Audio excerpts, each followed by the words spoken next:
Gusto mo rin bang kumita ng 40,000 to 100,000 pesos every month nang hindi lumalabas ng bahay? Pagod ka na bang magbiyahe?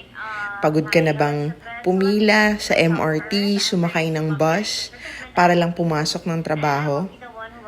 Pwes tuturuan ko kayo kung ano-anong mga website ang pwede niyong puntahan para makahanap ng permanent work from home na position na hindi mo na kailangang magbiyahe.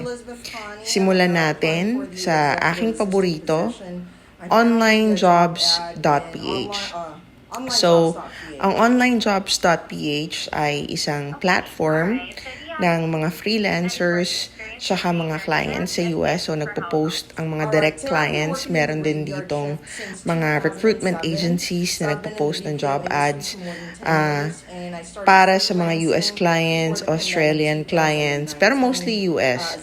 So, itong video na nakikita nyo ngayon is isang interview para sa isang executive assistant position sa isang, hindi siya recruitment agency, pero isa siyang agency or yun yung line of business ng client, optimizers.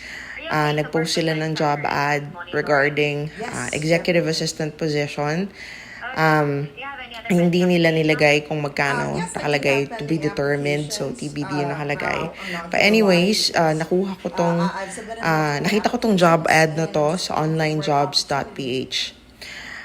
Pangalawang pwede nyong puntahan is FreeUp.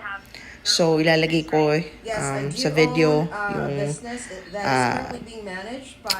yung website, freeup.com. So, dito is same sa isa pang platform na mamaya i-mention ko naman. Bidding din to. So, makikita mo yung job ad, ilalagay mo kung magkano yung presyo na magbibigay naman ng range si client kung magkano yung budget nila. Let's just say $6 to $10. So, pwede kang mag-bid.